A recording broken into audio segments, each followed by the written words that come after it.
సహావతు సహనో భునక్తు సహ వీర్యం కరవావహై తేజస్వినావధీతమస్తు మా విద్విషావహై. ఓం శాంతి శాంతి శాంతి. హరి ఓం శ్రీ గురుభ్యో నమః. హరి ఓం. ఓం శృతిస్మృతిపురాణానాం ఆలయం కరుణాలయం నమామి భగవత్పాదం శంకరం లోకశంకరం శంకరం శంకరాచార్యం కేశవం బాదరాయణం సూత్రభాష్యం వందే భగవంతో పునః పునః. హరి ఓం శ్రీ గురుభ్యో నమః. హరి ఓం తత్సత్.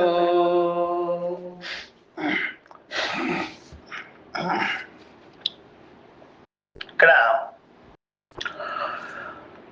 మనము బ్రహ్మసూత్ర శంకర భాష్యము దానిలో ప్రకృతైతావత్వాధికరణము ఆ ప్రకరణాన్ని ఆ అధికరణాన్ని చెప్పుకుంటూ వస్తున్నాము. ఇంతవరకు కూడా 27వ సూత్రం వరకు జరిగింది అంతే కదా. తర్వాత ఇప్పుడు 28వ సూత్రం నుంచి మనం చెప్పుకోవాల్సి ఉంది. అట్లా కనుక ఇక్కడ భేదాభేదాలు రెండు చెప్పడం వలన పాము చుట్టు వలె, మంచి యుక్తులు ఇవన్నీ, పాము చుట్టు వలె మనము గ్రహించవలసి ఉన్నది అన్నారు. అంటే పాము చుట్టు చూస్తే మీకు నానా రకాలుగా కనిపిస్తుంటుంది, అంటే డిజైన్లు. అలాగే దాని యొక్క రంగులు, చర్మ రంగులు కూడా అనేక విధాలుగా, కట్లు కావచ్చు, తర్వాత ఇంకేదైనా నెమలి పింఛంలాగా కావచ్చు, ఇట్లా కనిపిస్తుంది. ఇదంతా కలిపి వేరువేరుగా చుట్టుకొని ఉన్నాయేమో గుంపుగా అనుకుంటారు. చివరకు దొడిపోతే అది ఏకం. ఏకం సత్ విప్రాహ మేధావిన బుద్ధిశీలి వాళ్ళందరూ అనేక విధాలుగా అభివర్ణన చేస్తుంటారు. జగద్రూపంగా, పరమార్థ రూపంగా అభివర్ణన చేయలేరు. అందుకనే పరమార్థ రూపంగా అంతిమ తీర్మానంగా ఉంటుంది శృతిది. జగద్రూపంగా మాత్రం మొదట అధ్యారోప విషయంలో శృతి లోకానువాదం చేస్తుంది.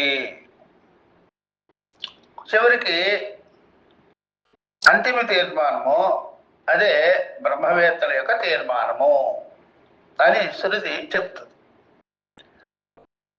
ఈ లోకానువాదాన్ని అంతా ఖండించేస్తున్నాను.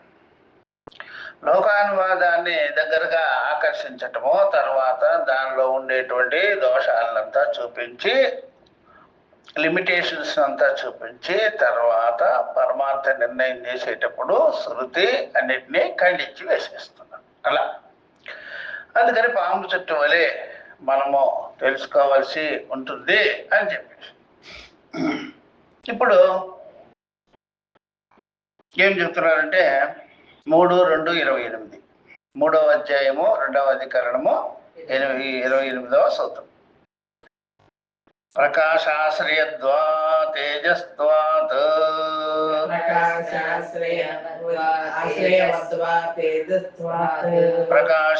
ఆశ్రయ వద్వాద్వా తేజస్త్వాత్ ప్రకాశ ఆశ్రయ వద్వా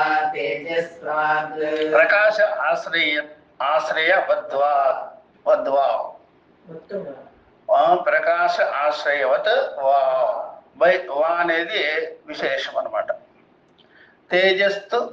తేజస్తత్వాత్ అంటే తేజస్సు కలిగి ఉన్నది అని. ఈ ప్రకారంగా తేజస్సు ఉన్నది కనుక ప్రకాశం దాని ఆశ్రయం వలె ఉన్నది. కాబట్టి ప్రకాశము తేజస్సు రెండు ఒకటే అయినా సరే ఆ తేజస్సులో ఉన్నది ప్రకాశము, తేజస్సే ప్రకాశము అని తెలుసుకోవచ్చు. ఆ తేజస్సు ప్రకాశవంతమై ఉన్నది అని అర్థం అన్నమాట. ప్రకాశవంతమైన తేజస్సు అని కూడా అంటాం. ఈ ప్రకారంగా ఏకం అని అర్థం అనమాట. దాని విషయంలో భాష్యం చెప్తూ ముందుకు పోతున్నారు. అథవా లేక ఇంకో దృష్టాంతం కూడా ఇస్తున్నాము. ప్రకాశ ఆశ్రయవత్ ఏతత్ ప్రతిపత్తవ్యం.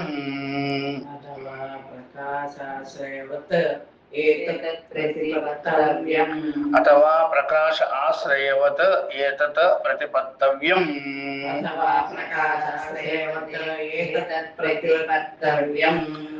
అది అంటే ప్రకాశాన్ని ఆశ్రయించుకున్నది కాబట్టి ఏతత్ ఈ దీనిని ప్రతిపాదించవలసి ఉంది. అందువల్ల తేజస్సు అనేది ప్రకాశవంతమైనది అని. ప్రకాశవంతమైనది అంటే అది ఒక గుణం అనకూడదు, ఒక్కొక్కసారి గుణం కాదు, దాని విశేషము, లేకపోతే దాని యొక్క స్వరూప లక్షణం, సలక్షణం అన్నమాట. ఈ విధంగా ప్రతిపత్తవ్యం తెలుసుకోవలసి ఉన్నది అని చెప్పి యథా ప్రకాశ సావిత్ర తదాశ్రయశ్చ సవిత న అత్యంత భిన్నౌ ఉభయోరపి తేజస్త్వ అవిశేషాత్. కాబట్టి యథా ప్రకాశ సావిత్ర తదాశ్రయశ్చ సవిత న అత్యంత భిన్నౌ ఉభయోః అపి తేజస్త్వ అవిశేషాత్. అత చ భేద వ్యపదేశ భాజు భవతః ఏవం ఇహాపీతి. కాబట్టి అత చ కనుక భేద వ్యపదేశ భాజు భవతః ఏవం ఇహ అపి ఇతి అని భాష్యము చెప్తున్నది అనమాట. ఏమిటి ఇక్కడంటే, ఇక్కడ అథవా లేక ఇంకొక రకమైనటువంటి దృష్టాంతం, శృతి యుక్త దృష్టాంతం ద్వారా ప్రకాశము దాన్ని ఆశ్రయించుకొని ఉన్నటువంటి దాన్ని అర్థం చేసుకోవాలి. తేజస్సుని ప్రకాశము ఆశ్రయించుకున్నట్టుగా, ప్రకాశ వ్యాప్తమై ఉన్నట్టుగా అర్థం చేసుకోవాలి అన్నమాట. అట్లా అంటే ఈ జగత్తంతా కూడా జగద్భాషితం అన్నమాట. ఈ జగద్భాషితమైన జగత్తు బ్రహ్మముని ఆశ్రయించుకొని ఉన్నది. బ్రహ్మమే దీనికి పరమాశ్రయం అన్నట్టుగా దాడి ఎందు పాము వలె ఇదంతా జగత్తు వాచారంభణంగా చెప్పబడుతూ ఉన్నది అన్నట్టుగా అర్థం చేసుకోవాలి. ఎలాగంటే వెలుగు సూర్యునిది. వెలుగు ఎవరిదిరా అంటే సూర్యుడిది అంటారు. మొట్టమొదటి వెలుగు సూర్యుడిదే చెప్పాలి. మనకి లోకానికి పరిచితం ఏంటి? సూర్యుడే అన్నమాట.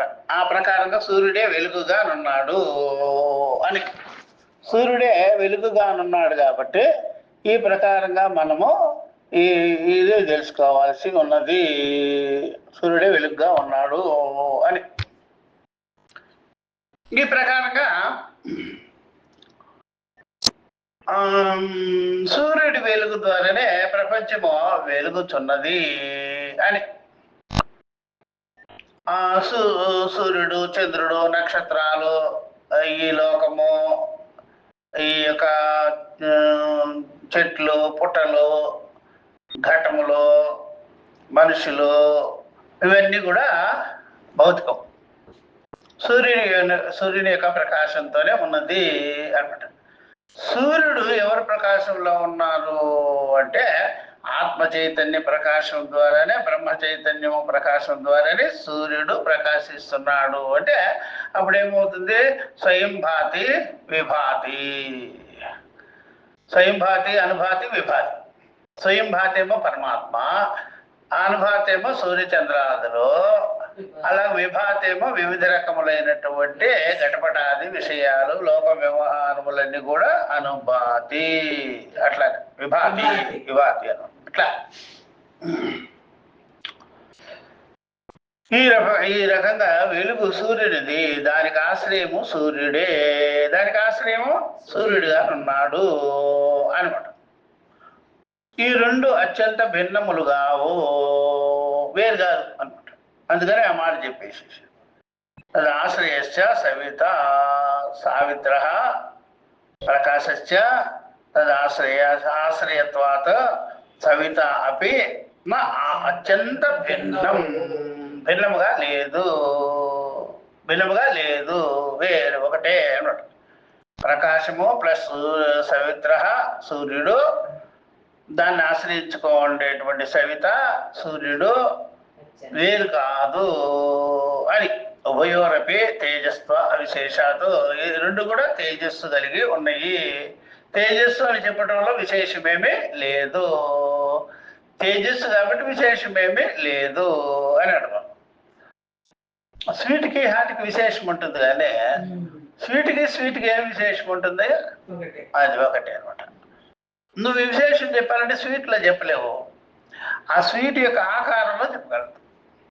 లడ్డు అంటావు, జిలేబీ అంటావు, స్వీట్ యొక్క ఆకారంలో నువ్వు విశేషం చెప్పుకోవాల్సిందే కదా. స్వీట్లో విశేషం ఏమీ లేదు, సామాన్యత్వాత అవిశేషత్వాత అనమాట.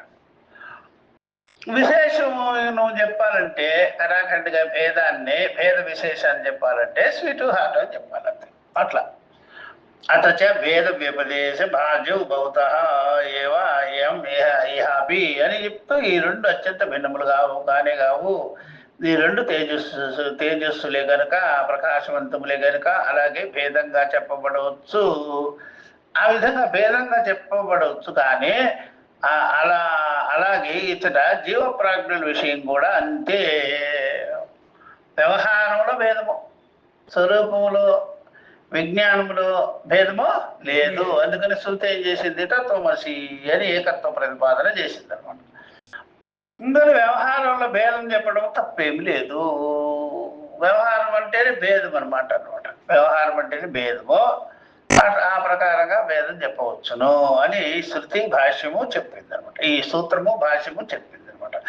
ఇప్పుడు 29వ సూత్రం పూర్వవద్వా ఇది సూత్రం అనమాట. 29వ సూత్రం. ఇది పూర్వం మనం ఎలా చెప్పుకున్నామో ఆరాగా తీసుకోవాలి, దృష్టాంత దాష్టాంతికమాలని. పూర్వం మనం ఎలాగా చెప్పి ఉన్నామో తత్ప్రకారముగానే తెలుసుకోవాలి. ఏమిటయ్యా అంటే ప్రకాశాదులన్నీ కలిపి ఒకటే తత్వము అన్నట్టుగా. పూర్వం కూడా ఈ ఉదాహరణలన్నీ ఇచ్చినాము, దృష్టాంతాలన్నీ ఇచ్చాము, చెప్పాము కదా, తత్ప్రకారముగానే తెలుసుకోవలసి ఉన్నది అని చెప్తా ఇప్పుడు చెప్తున్నారు. పూర్వవద్వా అనే దానికి ఇది కూడా వా అన్నారు కదా. వా అన్నారంటే అథవా అనమాట, లేక మరొక విధముగా అని అర్థం అనమాట. యథా వా పూర్వముపన్యస్తం ప్రకాశాదివశ్చ అవైశేష్యం. అవైశేష్యం అన్నా విశేష్యం అన్నా విశేషం లేదు అని అవైశేష్యం అంటే. యథా వా పూర్వం ఉపన్యస్తం, ఏ ప్రకారంగా అయితే పూర్వము మేము చెప్పి ఉన్నాము, ఉపన్యసించున్నాము, ప్రకాశాదివశ్చ అవైశేష్యం, ప్రకాశాదులే విధంగా వాటిలో విశేషమేమీ లేదో తద్వత్ ఇది తథా ఏవ ఏతద్భవితుం అర్హతి తథా హి అవిద్యాకృతత్వాత్ బంధస్య విద్యయా మోక్షః ఉపపద్యతే. కాబట్టి ఈ ప్రకారంగా తథా ఏవ ఏతత్ భవితుం అర్హతి, ఇది ఈ ప్రకారంగా అవుతుంది, సరిపోతుంది. ఎట్లాగా? తథా హి కృతత్వాత్ బంధస్య, అవిద్య చేత కల్పింపబడినటువంటి బంధం ఉన్నదే విద్య మోక్ష ఉపపద్యతే, విద్య ద్వారా మోక్షం కలుగుతుంది, ఆ బంధ విముక్తి కలుగుతుంది. విద్యయా ఏవ. చూసారా ఎంత క్లియర్గా ఉంటుంది అది అనమాట. ఇంకా దేని ద్వారా పోదు. తథా హి అవిద్యాకృతత్వాత్ బంధస్య విద్యయ మోక్ష ఉపపద్యతే అని చెప్పి, ఏది పునః పరమార్థతః ఏవ బద్ధః కసిదాత్మా అహి కుండల న్యాయేన పరస్యాత్మనః సంస్థానభూతః ప్రకాశాశ్రయ న్యాయేన చ ఏకదేశభూత అభ్యుపగమ్యేత. కాబట్టి ఇది పునః ఒకవేళ పరమార్థత ఏవ బద్ధ కశ్య సంసారి అనుకోండి. కాబట్టి పారమార్థిక నిజంగానే వాస్తవంగానే సంసారి అయిన వాడు బంధింపబడి ఉండినట్లయితే నీ జీవాత్మ ఆత్మ అహిహి కొండల న్యాయేన పరస్యాత్మన సంస్థానభూత. కాబట్టి అప్పుడు ఏం చేయాలి? నువ్వు పాము చుట్ట ఏ విధంగా ఉందో ఆ విధంగా నువ్వు తెలుసుకోవాలి. దానికి ఉండేటువంటి ఆ చుట్ట అనే బంధాన్ని నువ్వు ఓపెన్ చేసినావు అనుకో, ఆ చుట్ట ఓపెన్ చేసినావు అనుకో, అప్పుడు నిటారుగా ఏకరూపంగా తెలుస్తుంది. అందువల్ల నీ సమస్యలన్నీ విప్పుకోవాలి. నువ్వేమైనా కప్పుకొని కూర్చున్నావు. నీ సమస్యలు విప్పినట్లయితే అదంతా కలిపి ఒకే మ్యాటర్. ఇదంతా నువ్వు సమస్యల్ని పోగుబెట్టి చూస్తున్నావే గాని, చుట్టబెట్టి చూస్తున్నావే గాని, అందుకనే చుట్టబెట్టి చూడకుండా ఓపెన్ చేసుకో బుద్ధిని. కర్త కర్మ క్రియాదల్ని, కారణం ఎవరు, కార్యం ఏంటి అని నువ్వు అహికొండల న్యాయం ద్వారా ఇక్కడ పాము చుట్టవలే ఉండేటువంటి న్యాయాన్ని తీసుకొని పరస్యాత్మన సంస్థానభూత. అప్పుడు నీకు పరమాత్మ దీనికి సర్వాధారముగా కూటస్థ అద్వైత స్వరూపుడుగా ఉన్నాడని తెలుస్తుంది. అప్పుడు నీకు ఈ సంసార బంధము పారమార్థికమైనది గానే కాదు, వాస్తవమైనటువంటిది గానే కాదు అని క్లియర్ కట్ గా అవగతం అయిపోతుంది. అట్లా అతః పారమార్థిక బంధస్య తిరస్కర్తుం అశక్యత్వాత్ మోక్షశాస్త్ర వైయర్థ్యం ప్రసజ్యేత. కాబట్టి మేము చెప్పేది ఏమిటయ్యా అంటే, పారమార్థికంగా బంధముగానే ఉండినట్లయితే దాన్ని తిరస్కరించేటువంటి హరిహర బ్రహ్మాదులు కూడా తరంగానే కాదు. నువ్వు ఎన్ని కోటి జన్మలైనా సరే, కోటి సూత్రములతో అయినా సరే, కోటి శృతి ప్రమాణములతో అయినా సరే నువ్వేం చేయలేవు. అది నిజమే అయితే పారమార్థికమైన. పారమార్థిక బంధస్య తిరస్కర్తం అశక్యత్వాత్. ఎందుకని మోక్ష శాస్త్ర వైయర్థ్యం ప్రసజ్యేత. అప్పుడు మోక్ష శాస్త్రం కూడా దండగైపోతుందయ్యా, వ్యర్థమైపోతుందయ్యా. అది ప్రసజ్యేత. మోక్ష శాస్త్రం వైయర్థ్యం ప్రసజ్యేత, వ్యర్థమగునుగాక. బంధం అనేది వాస్తవమైనది కానే కాదు అన్నమాట. నీ బిల్డప్ అనమాట అదంతా. నచ అత్ర ఉభయో అపి ఓభావపి భేదాభేదౌ శృతి తుల్యవత్ వ్యపదిశతి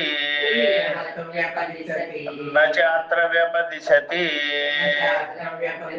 కాబట్టి నచ అత్ర ఉభావపి, ఇక్కడ రెండున్నో భేదాభేదములను రెండున్నో దాని విషయం తద్విషయంలో శృతి తుల్యత్వ నచ వ్యపదేశ సమానమని ఒక్కటని చెప్పలేదు. భేదాభేదములను తమ ప్రకాశవతు విరుద్ధ స్వభావయో ఇతరేతర భిన్న ఇది ఈ విధంగా చెప్పింది అనమాట. తమ ప్రకాశములు ఒకటి కావు, కాబట్టి భేదాభేదములు కూడా రెండు ఒకటి కాదు. ఒకటి పరమార్థము, ఒకటేమో అపరమార్థము, ఒకటి యథార్థము, ఒకటి ఐదార్థము అని చెప్పింది శృతి. కాబట్టి శృతిలో అటువంటి వ్యపదేశం అనేది ఉపదేశం అనేది లేనే లేదు. భేదాభేదములు రెండున్నో పోతారు అని చెప్పరా. ఒకటి కల్పితము, ఒకటేమో యథార్థము. కాబట్టి ఆ పాము అనేక రకాలుగా ఉండడము, వేరువేరుగా వచ్చి చేరినటువంటివి ఏమీ లేదు, ఒకే పామే అది. అవి అనేక రకములైనటువంటి డిజైన్లతో నీకు తోచుతున్నది. చుట్ట విప్పగానే తెలుస్తుంది అది ఒకే జంతువు, ఒకటే పురుగు అని తెలుసు. ఊభే చెప్తున్నాడు. అభేదమేవ హి ప్రతిపాద్యత్వేన నిర్దిశతి భేదం తు పూర్వ ప్రసిద్ధం ఏవ అనువదతి అతాంతరాభివక్షయా తస్మాత్ ప్రకాశాదివశ్చ అవిశేష్యం ఇతి ఏష ఏవ సిద్ధాంతః. కాబట్టి అభేదమేవహి ప్రతిపాద్యత్వేన నిర్దిశతి, అభేదాన్నేనయ్యా ఇక్కడ ప్రతిపాదనతో నిర్దిష్టం చేస్తున్నారు, నిశ్చయం చేస్తున్నారు. అభేదత్వాన్ని గురించే చెప్పారు, ప్రతిపాదన జరిగింది. శృతి, ఆచార్యులు, అనుభవము, యుక్తి ఇత్యాదుల ద్వారా. భేదంతు పూర్వ ప్రసిద్ధమేవ అనువదతి. పూర్వం ఉంది కదా లోకానువాదం, అది పూర్వమే. జ్ఞానానికి ముందుగా ఇవన్నీ భేదములే కనిపిస్తున్నాయి. జ్ఞానానికి ముందు అందరికీ దుఃఖం కనిపిస్తుంది, అందరికీ భేదాలు కనిపిస్తుంది, అందరికీ ద్వైతాలు కనిపిస్తుంది. అందువల్ల ద్వైతం చెప్పేవాడంతా కూడా జ్ఞానానికి ముందున్నవాడే, యథార్థానికి ముందున్నవాడే చెప్తాడు. అందుకని వీడు జ్ఞానమునికి ముందు వచ్చి ఉన్నాడు వీడు. ఇది యథార్థం కాదు. ఎందువల్ల జ్ఞానం అనేది అజ్ఞానం తొలగించుకునే దానికి ఉంది కదా, తర్వాత అవుతుంది. జ్ఞానమే ముందు అవుతుంది, దేన్ని తొలగిస్తావు నువ్వు? అందువల్లే ముందుగా ఉన్నది అవిద్య, పెద్దమ్మ. ముందుగా ముత్తైదు, తర్వాతే ఇది వచ్చేది ఈ జ్ఞానం.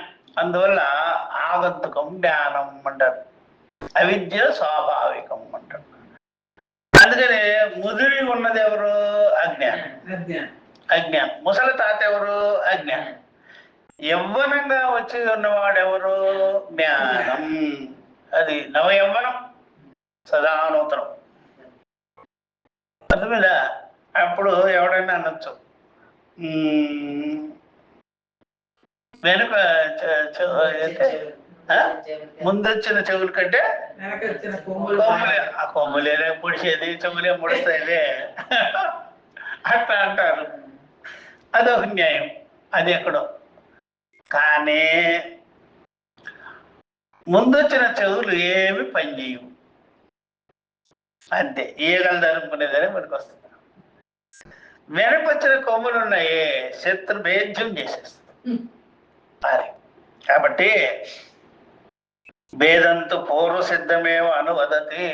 భేదం అనేది పూర్వంగానే సిద్ధంగా ఉంది కదా. అర్థాంతర వివక్షయ. కాబట్టి ఆ అర్థాంతరం ఉంది కదా, దాన్ని వివక్షించే జరుగుతుంది, దాన్ని చెప్పడం అనేది జరుగుతుంది. అందుకనే భేదం అనేటువంటిది స్వాభావికం అనమాట, పుట్టుకతో వచ్చింది. అభేద జ్ఞానం అనేటువంటిది తర్వాత కలిగేటువంటిది.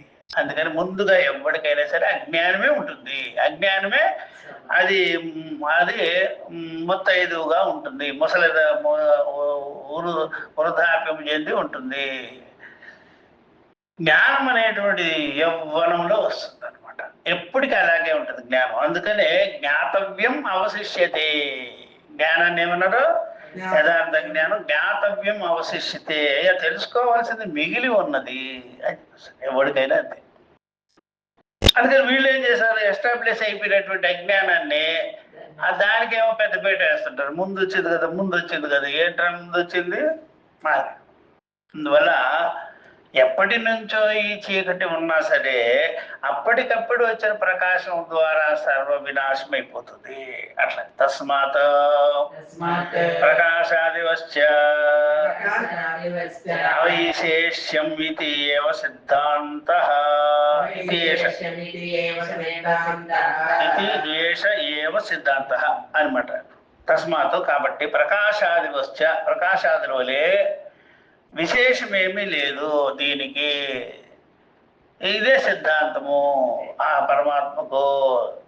కాబట్టి నేననేవాడికి పరమాత్మకు ఎటువంటి తొంపదానికి తత్పరమైనటువంటి శృతి వాక్యమునకు ఎటువంటి విశేషమేమీ లేదు, సామాన్యమే అని చెప్పారనమాట. అట్లా ఈ ప్రకారంగా పూర్వద్వా అని పూర్వము ప్రకాశాది వచ్చే అవశేషం అని చెప్పేసి పూర్వమేనయ్యా ఈ విషయం చెప్పాం. ప్రకాశాదుల వరే విశేషములు ఏమి లేవు అని చెప్పినట్లు అయినది.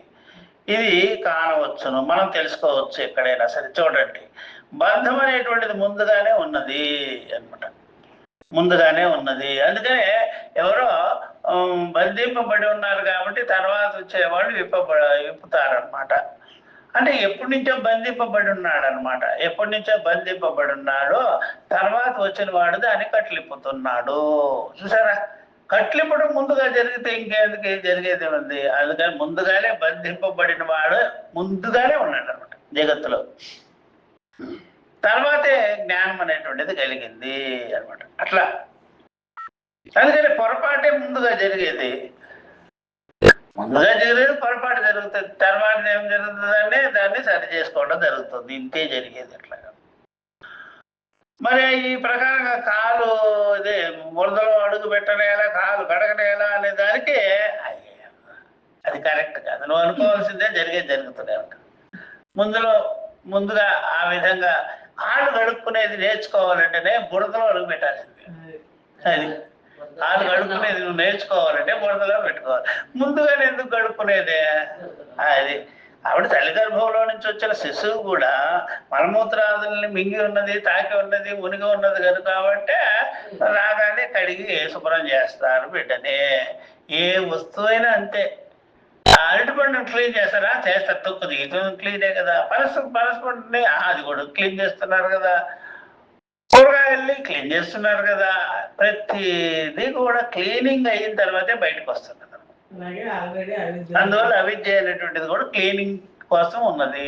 క్లీనింగ్ చేయాలి దాన్ని కూడా. అవిద్యా గ్రంథులు ఇప్పాలి అనమాట. అందుకని ముందుగానే పారమార్థికంలో ఎవరు అలా పుట్టరు. తామర పుష్పమైనా సరే బురదలోనే రావాలి. కానీ మంచి రేట్లు వేసుకుంటారంటే వేసుకో, వస్తుంది చూద్దాం. రాదు. నాచు కోసం అది ఉంది. అది కాబట్టి ఈ ప్రకారంగా చూడండి, బంధము అవిద్య వల్ల వచ్చినది కనుక ఎవడైనా దుఃఖం అంటాడు కదా. దుఃఖము అనేది ఎందుకు అంటున్నావు? దుఃఖ నివృత్తి కోసం అంటున్నావు, అంతేగాని దుఃఖ నివృత్తి కోసం అంటున్నావు. కాబట్టి నీకు దుఃఖం ఉందని నేను సమర్థించకూడదు, దుఃఖ నివృత్తిని సమర్థించాలి. దుఃఖ నివృత్తిని నీకు చెప్పవలే. నువ్వు దుఃఖి అని నేను స్టాంప్ అయినా, నేను దుఃఖ నివృత్తికి ఒక రకమైనటువంటి నీకు విధానం చెప్పబడుతుంది, నీకు ఒక ఉపాయం చెప్పబడుతుంది. బంధం అవిద్య వలన వచ్చినది కనుక జ్ఞానం వల్ల మోక్షము రావడం కుదురుతుంది. కరెక్టే కదయ్యా ఇది. అలా కాకపోతే వాస్తవంగానే బద్ధుడైన ఒక ఆత్మ, నిజంగానే బద్ధుడైపోయినటువంటి ఒక జీవాత్మ, ప్రాజ్ఞాత్మ చూసారా, దాన్ని వివేకం చేసుకోవాలి. ఏమని? అహిహి కొండల న్యాయం వలె పాము చుట్ట వలె పరమాత్మ యొక్క అవయవ విన్యాస రూపుడైతే ప్రకాశము దాని ఆశ్రయం అన్న పద్ధతిలో పరమాత్మలోని ఒక భాగంగా అంగీకరించవలసి ఉంటుంది. పాము చుట్ట వలె ఇక్కడ దాన్ని ఓపెన్ చేసినప్పుడు, విప్పినప్పుడు ఒకే పామయ్యా, నానా రకాలు, నానా చుట్టలు, నానా ఇక్కడ మెలికలు ఏమీ లేవు దీనిలో. కాబట్టి చుట్టలో నానాత్వం కనిపించింది. 1 2 3 4 అని. చివరికి విప్పగానే 1 మిగిలింది. అట్లాగా పరమాత్మ యొక్క ఈ ఒక అవయవ విన్యాస రూపుడైతే ప్రకాశము, పరమాత్మ యొక్క ప్రకాశం ఉందే నానా రకాలుగా బ్రహ్మం మొదలుకొని పిపీలుగా పర్యంతము ప్రకాశించుకొని ఉన్నది. సూర్యుడి యొక్క కిరణములు ఎలాగైతే ప్రపంచాన్ని వ్యాపించుకొని ఉన్నదో తద్వత్ పరమాత్మ యొక్క ప్రకాశము, సచ్చిదానంద స్వరూప ప్రకాశము కూడా బ్రహ్మ మొదలుకొని పిపీలుగా పర్యంతము ఆయన యొక్క కిరణ సముదాయము ఇలాగ వ్యాప్తి చెందుకొని ఉన్నది అని తెలుసుకోవాలి. అప్పుడు చూసినట్లయితే పరమార్థం తెలుసుకోగానే ఈ జగత్ ప్రకాశం అంతా కూడా బ్రహ్మ మొదలుకొని పిపీలిక పర్యంతమైనటువంటి జీవ ప్రకాశములన్నీ కూడా, చరాచర జీవ ప్రకాశములన్నీ కూడా ఒకే పరమాత్మ అని మనకి తెలుస్తుంది. పాము చుట్టవలే ఉదాహరణ అన్నమాట. అందువల్ల ప్రకాశము దాని ఆశ్రయము ఒకటే అనే పద్ధతిలో మీకు అర్థమైపోతుంది. పరమాత్మలోని ఒక భాగంగా, పరమాత్మలోని ఒక స్వరూపంగాని, ఒకటి పరమాత్మలో ఒకే విధమైనది అని అంగీకరించవలసింది. భాగం కాదు, ఒకే విధము, ఒకటే అని అంగీకరించవలసింది. అప్పుడు బంధము వాస్తవం కనుక పోదనాలి. నిజంగా బంధం అనేటువంటిది నిజమైతే పోనే పోదు. బంధం అనేటువంటిది నిజమైనది కాదు. అప్పుడు బంధం అనేటువంటిది వాస్తవమైనటువంటిది కాదు, మిథ్యా విషయమైంది, కల్పితమైనది, భ్రాంతి విషయమై ఉన్నది, వివేకం చేయకపోవడం వల్ల ఉన్నది అని అర్థమవుతుంది. లేదంటే ఈ మోక్ష శాస్త్రం కూడా వ్యర్థమైపోతుంది. ఒకవేళ బంధ నివృత్తి జరగలేదంటే మోక్ష శాస్త్రం ఎందుకు వచ్చినట్టు అయిపోతుంది. కాబట్టి బంధ నివృత్తి అనేటువంటిది చేసేదానికి మోక్ష శాస్త్రం అనేటువంటి ఉపనిషత్తులు, వేదాంతములు వచ్చి ఉన్నాయి కనుక, కాబట్టి బంధం అనేటువంటిది అవాస్తవమైనటువంటిది, అవిద్యా కల్పితమైనటువంటిది, భ్రాంతియుతమైనది అని తెలుసుకోవచ్చు. పైగా శృతి భేదాభేదములు రెండింటిని సమాన ప్రాధాన్యముగా చెప్పదు. శృతి భేదాభేదములు ఒకటని చెప్పదు. భేదమేమో అవిద్యా కల్పితమని, అభేద జ్ఞానం అనేటువంటిది పరమార్థికమైనదని ఉపనిషత్ జ్ఞానం అని చెబుతుంది. కాబట్టి భేదం అనేటువంటిది అవిద్యా విషయ, అభేదం అనేటువంటిది యథార్థ జ్ఞానము అని చెప్తుంది. ఈ ప్రకారంగా భేదాభేదములను సమానంగా చెప్పలేదు శృతి. విద్య అని కూడా చెప్పింది. ప్రధాన ప్రతిపాదనీయాంశము అభేదము. ఇప్పుడు ముఖ్యంగా చెప్పడం ఏంటి అంటే, ప్రతిపాదించవలసినటువంటి విషయం ఏంటి అంటే అభేద జ్ఞానం, భేద జ్ఞానం కాదు. భేద జ్ఞానం ఆల్రెడీ నీకు సుపరిచితమే. నీకు భేద జ్ఞానం సుపరిచితము, ద్వైతము సుపరిచితము. ఎప్పుడో నుంచో నీకు భేదం అనేటువంటిది నీకు బాగా తెలిసినటువంటి విషయం. కాబట్టి నీ అత్యంతమైనటువంటి ప్రియమైనటువంటి మిత్రుడు భేదము, అత్యంతమైన ప్రియమైనటువంటి మిత్రుడు అది. ఇప్పుడు అభేదం ఉంది. ఇప్పుడు ఆ మిత్రత్వం అనేది నిజం కాదరా, అదంతా అవిద్యా కల్పితం అని చెప్పేదానికి వచ్చినటువంటి ఆప్తుడు అనమాట. అట్లా ఆప్తుడు అందుకనే ఎప్పుడైనా సరే మన పూర్వమిత్రులు, పూర్వ బంధువులందరూ కూడా భేదవాదులేగా. ఇప్పుడు వచ్చిన వారు మాత్రము అందులో ఒక్కరు మాత్రమే, గురువు మాత్రమే నాకు తగిలాడు, అభేద జ్ఞానాన్ని బోధిస్తున్నాడు. మరి ఇంతమందిలో ఈయన చెప్పడంలో మరి ఎట్లాగా, ఏది ప్రమాణమో ఏది బలమో తెలుసుకోవాలి, నిలబడేది అట్లా. కనుక ఈ విధంగా భేదము పూర్వ సిద్ధమే, అనాది కాల ప్రవృత్తి అంటాడు. భేదము అనాది కాల ప్రవృత్తి అన్నాడు. దానిని కేవలం చర్చ కోసం దించింది శృతి. దానిని చర్చించేదాని కొరకే అనాది అనంతమైనటువంటి ద్వైతము అనేటువంటి దాన్ని అది ఏం చేసింది, శృతి ఎస్టాబ్లిష్ చేసింది, అందరి ముందు ప్రతిపాదన చేసేసింది, నిలబెట్టేది ముందు దీన్ని తేల్చి దాని ముందుకు పోదామని చెప్పేసి. అందువల్ల ఈ అవిద్యని చర్చించేదాని కొరకే శృతి ముందుకు వచ్చింది. ఇదంతా అవిద్య అని చెప్పేదానికి రాలా, ఈ అవిద్య సంగతి చూద్దాము అని చెప్పేదాన్ని. అందరూ ఏం చేసినారంటే ఈ అవిద్యని నెత్తికెత్తుకొని ఇదే పరుగులు తీసినారనమాట. శృతి అవిద్యను ముందు పెట్టి దాన్ని డిస్మిస్ చేసింది అనమాట. అందుకని బుద్ధుడు కూడా అవిద్యకే దడిశాడు పాపం, సంసారం మిథ్య అనేసినాడు. ఈ ప్రకారం బుద్ధుడు కూడా ఆ ప్రకారంగా చేశాడు. కానీ శృతి గురువులు వాళ్ళు ఇదంతా కూడా అట్లా చెప్పలేదు. వాళ్ళు ఇదంతా కూడా జగన్మిథ్య అని చెప్పేటువంటిది మేము అవిద్యా కల్పిత రీతిగా చెప్పేమే కానీ, మాయా కల్పిత రీతిగా చెప్పేమే కానీ ఇది ఆల్రెడీ ఇది ప్రసిద్ధమైనటువంటి విషయము సిద్ధము కాదు.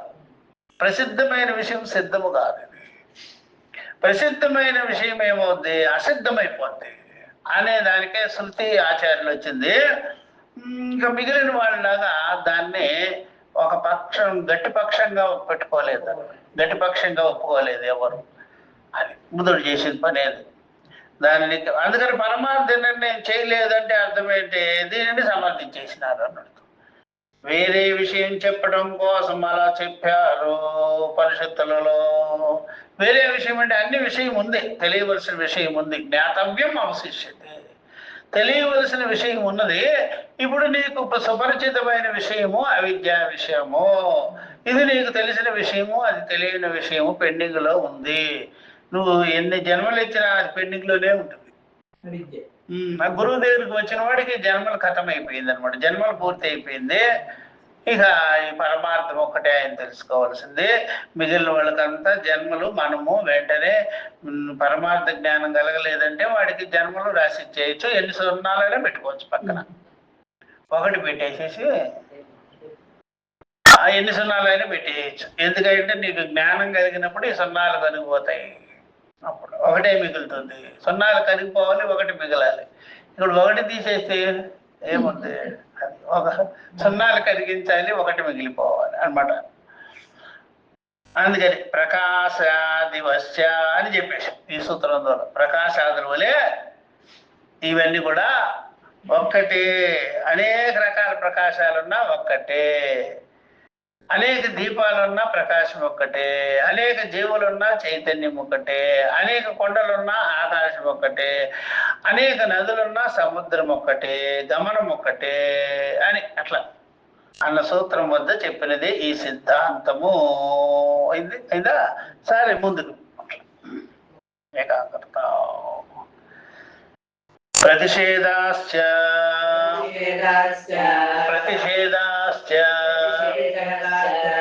కాబట్టి ఇక్కడ నిషేధించటం వలన అవిద్యని నిషేధించారు, భేదములు నిషేధించారు. ఇదనమాట. దీంతో ఈ అధికరణము సమాప్తి, ప్రకృతైతావత్వాధికరణము సమాప్తి అవుతున్నది అనమాట. ప్రతిషేధాశ్చ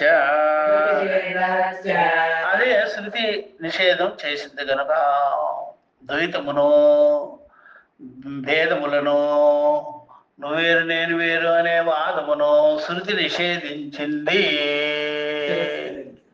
నిషేధించి పరేసేసింది. అట్లా తిరస్కరణ అనకూడదు, నిషేధమే కరెక్ట్. తిరస్కరణ అంటే పక్కకు దూసేటువంటి, నిషేధం అంటే లేకుండా చేసేటు. తిరస్కరణ అనకూడదు. అందువల్ల నిషేధం, నివృత్తి, వినాశం, నాశనం ఇవన్నీ ఒకటే అనమాట. అది డిస్మిస్ అని చెప్తాం మరి అర్థం. అందుకనే నిషేధించటం వలన అనమాట. ఇది సిద్ధాంతం అనడానికి మరొక కారణం చెప్తాను. ఇప్పుడు నిషేధించటం వలన శృతి నిషేధించింది కనుక అనమాట. ఇతశ్చ ఏష ఏవ సిద్ధాంతః, కనుక ఇదే అసలు పరమ సిద్ధాంతం ఇదే అనమాట. శృతిని అవిద్యా నివృత్తి ఏవ కైవల్య అనమాట.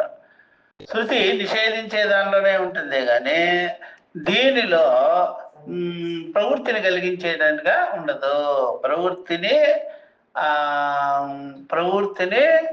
అనువృత్తిని, ప్రవృత్తి అనువృత్తిని, అనువృత్తి ప్రవృత్తిని, అనువృత్త ప్రవృత్తిని, ప్రవృత్తి అనువృత్తిని నివృత్తి చేయడమే శృతి యొక్క లక్ష్యం. అనువృత్తి ప్రవృత్తి, ప్రవృత్తి అనువృత్తి అనమాట. ప్రవృత్తి అనువృత్తమవుతుంది, అనువృత్తి ప్రవృత్తిగా ఉంది. ఇది చూసారా, ప్రవృత్తి అనువృత్తిగా ఉంది, అనువృత్తి ప్రవృత్తిగా ఉన్నది. తద్ నిషేధ ఏవ శృతి తాత్పర్య, దాన్ని నిషేధించడమే శృతి యొక్క.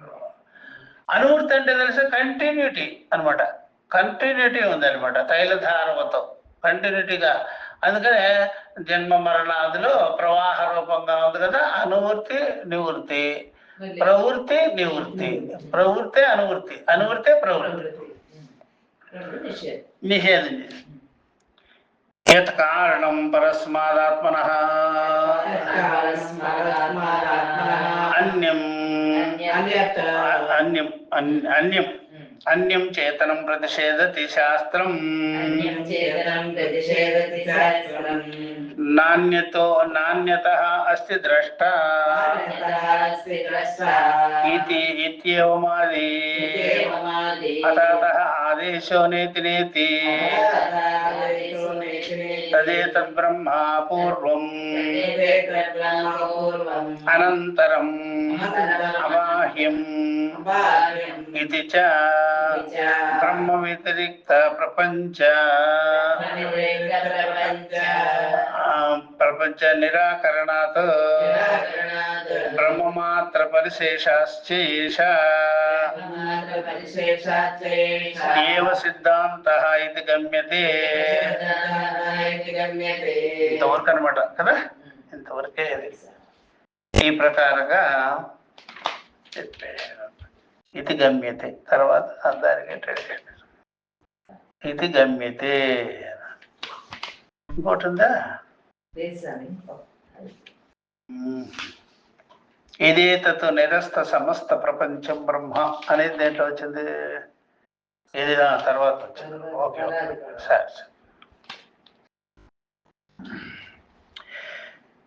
ఇతస్యైవ ఏష సిద్ధాంత, కనుక ఇదేనయ్యా సిద్ధాంతము. యత్కారణం పరస్మాదాత్మనః అన్యం చేతనం ప్రతిషేధతి శాస్త్రం. ఈ కారణం చేత సిద్ధాంతము, దాని కారణం చేత శాస్త్రము పరస్మాద్ ఆత్మనః పరమాత్మ కంటే అన్యమైనటువంటిది దేనిని, ఏ చేతనమును కానీ అది నిలబెట్టదు. ప్రతిషేధతి తొలగించి పడేస్తుంది, నివృత్తి చేసేస్తుంది అన్నమాట. ఎందుకని? శృతి ప్రమాణముల ద్వారా. నా అన్యతః అస్తి ద్రష్ట, నా అన్యతః అస్తి, నా అన్యతః అతః అస్తి ద్రష్ట. కాబట్టి అన్యమైనటువంటి ద్రష్ట మరొక్కడు లేనే లేడు, అన్యమైన ద్రష్ట లేనే లేడు. ఒకటి ఇది ఏవమాది, ఇలాంటి శృతి ప్రమాణముల ద్వారా అతః ఆదేశో నేతి నేతి. కాబట్టి ఇదేనయ్య ఆదేశము, ఉపదేశము, నేతి నేతి అనే ఉపదేశము. ఇది కాదు అనేటువంటిదే, స్థూలము కాదు సూక్ష్మము కాదు అనేటువంటిదే ఇక్కడ ఆదేశమై ఉపదేశమై ఉన్నది. తదేతద్ బ్రహ్మ, ఈ విషయం చెప్తా. తదేతద్ బ్రహ్మ, అదేనయ్యా, ఆ బ్రహ్మమేనయ్యా ఇదంతా. అపూర్వం చూసారా, అపూర్వం అనగానే ఎప్పుడైనా బాగా గుర్తుపెట్టుకోండి, కారణం అని అర్థం. పూర్వానికి ముందే, అపూర్వం ముందుగానిది వెనక లేనిది అనమాట. అపూర్వం అనపరం, తర్వాత లేనిది. అనపరం అనంతరం, భేదము లేనిది. అబాహ్యం, బాహ్యము లేనిది, లోపల లేనిది, బయట లేనిది, ముందు లేనిది, తర్వాత లేనిది అనమాట. ఇట్లా అర్థం. ముందు లేనిది, తర్వాత లేనిది, లోపల లేనిది, బయట లేనిది. ఇది బ్రహ్మ వ్యతిరిక్త ప్రపంచ నిరాకరణతో బ్రహ్మకు భిన్నమైనటువంటి ప్రపంచాన్ని నిరాకరించి పారేసినారు. నా స్థితి, బ్రహ్మకు భిన్నమైనటువంటి ప్రపంచం అనేటువంటిదే నాస్తి అనమాట. బ్రహ్మాన్యత నాస్తి ప్రపంచ జగత్ నాస్తి అనమాట. బ్రహ్మైవ సర్వం అని, బ్రహ్మైవ సర్వమని. బ్రహ్మ మాత్ర పరిశేషాశ్చ ఏష ఏవ సిద్ధాంత. బ్రహ్మమే ఒక్కటే మిగిలేది, బ్రహ్మం ఒక్కటే మిగిలేది. బ్రహ్మం కంటే అన్యమైన వస్తువు ఎత్కించి తప్పి నాస్తి, అణుమాత్రేణ నా సంబంధ్యతే. ఇది సిద్ధాంత ఇది గమ్యతే అని చెప్పేసి, ఇదేనయ్య సిద్ధాంతము అని మనము తెలియవలసి ఉన్నది అని చెప్పేసారు. ఎట్లా దీన్ని ఇలా చెప్పారనమాట. కనుక ఈ ప్రకారంగా వాళ్ళు సిద్ధాంతీకరించారు. ఇది నిషేధం, శృతి నిషేధించటం వల్ల ద్వైతమును భేదమును, బ్రహ్మము కంటే అన్యమైనది ఏది లేనే లేదు, సర్వం కల్విదం బ్రహ్మ నేహనా నాస్తి కించన, సర్వం కల్విదం బ్రహ్మ న ఇహ బ్రహ్మణి నాస్తి కించన అన్యత్. ఏది అన్యమైన వస్తువే లేదు. బాగా ఇది సిద్ధాంతం అనడానికి మరొక కారణం ఉన్నది. ఇదే సిద్ధాంతము అని చెప్పేదానికి మరొక కారణం ఉందయ్యా. పరమాత్మ కన్నా మరొక చేతన పదార్థమును శాస్త్రము నిషేధిస్తున్నది. పరమాత్మ కంటే మరొక చేతన పదార్థము చైతన్యవంతమైన పరమాత్మ. ఎత్ర ఎత్ర చైతన్య తత్ర తత్ర పరబ్రహ్మ. ఇది ఎక్కడెక్కడ చైతన్యం ఉన్నదో అక్కడక్కడ పరబ్రహ్మం తప్ప రెండవది లేదు. నాలో ఉంది, ఎదురు వాళ్ళలో ఉంది, అన్నిటిలో ఉంది, అన్నిటిలోనూ సూక్ష్మాతి సూక్ష్మంగా ఉంది. కాబట్టి చరాచరములు కలుపుకొని చెప్పేసినారు. మరొక చేతన పదార్థమే లేదు. ఏదైనా చేతన పదార్థం ఉంటే అది పరమాత్మే అని తెలియలే. పరమాత్మను శాస్త్రము అన్యత్వాన్ని నిషేధం చేస్తుంది. బ్రహ్మై వేదకం సర్వం, ఇంతకన్నా వేరుగా ద్రష్ట లేడు అని కూడా చెప్పేస్తుంది. కాబట్టి చూసేవాడి కంటే ద్రష్ట ఎవడు లేనే లేదు, తెలుసుకునేవాడి కంటే ద్రష్ట ఎవడు లేనే లేదు, శ్రోత ఎవడు లేనే లేదు అని చెప్పింది. అంటే ద్రష్ట శ్రోత మంత విజ్ఞాత బ్రహ్మైవ ఆత్మైవ అని చెప్పేసి మొదలైన శృతులు ఉన్నాయి. ఆ ఏకత్వాన్ని ప్రతిపాదన చేయడం, భేదత్వాన్ని నిషేధించడం అనేది. ఇక నా నా అనే ఆదేశముగా ఉన్నది. నానా ఆదేశములే ఇక్కడ, నేతి నేతి ఆదేశములే ఇక్కడ. ఇది కాదు, ఇది కాదు, ఇది కాదు. ఈ బ్రహ్మము పూర్వాపర రహితము, ముందు వెనకలు లేనిది. కారణము కాదు, కార్యము కాదు. కారణము కాదు, కార్యము కాదు అంటే కారణం అని చెప్పినామనుకోండి, దేనికి కారణము అంటారు. ఇంకొక కార్యం చెప్పకూడదు. కార్యము అని చెప్పినట్లయితే దీనికి కారణం ఎవరు అని, కారణం చెప్పినంత అంటారే, కార్యం చెప్పినంత అంటారే. కాబట్టి కార్యం చెప్తే కారణం ఎవరని, కారణం చెప్తే దేనికి కారణము అని చెప్పాలన్నమాట. దేనికి కారణం అంటే కార్యాన్ని బట్టే కదా కారణం చెప్పింది. కాబట్టి కార్యకారణములు రెండు కూడా ఒకదానికొకటి దోషగ్రస్తమైంది. ఒకదానికొకటి దోషగ్రస్తం. కార్యము దోషగ్రస్తమే, కార్యము దోషగ్రస్తమైంది. కాబట్టి దొందు దోషములే. కాబట్టి పూర్వాపరములు లేదు. కార్యకారణ వర్జితం బ్రహ్మ అని చెప్పారు. ఈ బ్రహ్మము పూర్వాపర రహితమైంది. బాహ్యాభ్యంతరములు కూడా చూసారా లేనిది. బాహ్యం అంటే అంతరం, అనంతరం చెప్పాలి. అంతరం చెప్పాలి. అంతరం అంటే బాహ్యం చెప్పాలి. లోన్ అంటే బయట చెప్పాలి, బయట అంటే లోన చెప్పాలి. కాబట్టి ఇంటిలో అంటాడు, ఇంటికి బయట ప్లేస్ ఉంది. కాబట్టి ఇంటి బయట అంటాడు, ఇంటికి బయట ప్లేస్ ఉంది. కాబట్టి ఇంటిలో అంటే బయటికి ఇంట్లో ప్లేస్ ఉంది, బయట అంటే ఈ ఇంటికి బయట ప్లేస్ ఉంది అనమాట. అక్కడ ప్లేస్ ఉంది. కాబట్టి లో అనగానే అక్కడ ప్లేసు, ప్రదేశము. బయట అనగానే అక్కడ ప్రదేశము. అంటే బాహ్యాభ్యంతరములు అనేటువంటిది ప్లేసులు ఉన్నాయి, స్థలం ఉన్నది అనమాట. స్థలం నువ్వు ఎందుకు చేసినావంటే లోపల బయట వల్ల స్థలం చేసినావు. లోపల బయట లేదంటే స్థలమే లేదు. ఒక పార్టీషన్ నువ్వు ఎప్పుడైతే పెట్టావో రెండు ప్లేసులు అవుతాయి. అవును. కాబట్టి ఆ పార్టీషన్ నువ్వు తీసేయగానే ప్లేసే లేకుండా పోతుంది. ప్లేసు అనగానే ఎప్పుడైనా సరే పార్ట్ చేస్తేనే ప్లేస్ అవుతుంది. మరి ప్లేస్ నువ్వు ఎప్పుడంటావు, ఒక పార్ట్ చేయాలి ఎప్పుడు. కాబట్టి ఈ జగత్తు ఏమైందంటే కాలత వస్తుత కర్మత ప్లేస్ అయిపోయింది. కలిపాము. దేశకాలాల వల్ల జగత్తు ప్లేస్ అయిపోయింది, దేశం అయిపోయింది. పరమాత్మ ఇందుగలడు అందు లేడని కదా, సూది మొలమాపు సొంత లేదని కదా. కాబట్టి పరమాత్మకు నో ప్లేస్ అనమాట. ఆకాశము ప్లేస్ లేదు. కొండను పెట్టామంటే ప్లేస్ వచ్చేస్తుంది ఆకాశానికి. కొండను కల్పించినావా లోపల బయట వస్తుంది. జీవత్వాన్ని కల్పించావా, ఉపాధిని కల్పించావా, లోపల బయట వస్తాడు. అందువల్ల లోపల బయట రెండు నకారాలు చెప్పేస్తాడు.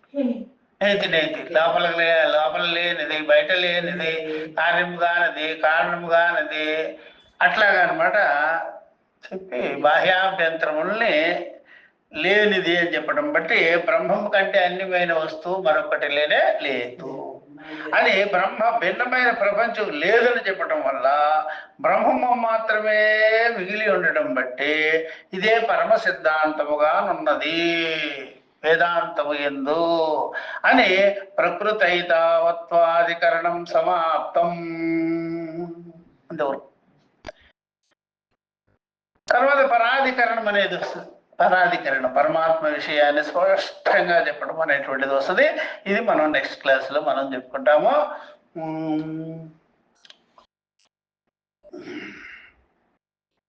ఓం సహనావతు సహనో భునక్తు సహ వీర్యం కరవావహై తేజస్వినావధీతమస్తు మా విద్విషావహై. ఓం శాంతి శాంతి శాంతి. హరి ఓం. శ్రీ గురుభ్యో నమః. హరి ఓం. తత్సత్. 10:30కి క్లాస్ పెట్టుకుంటాం.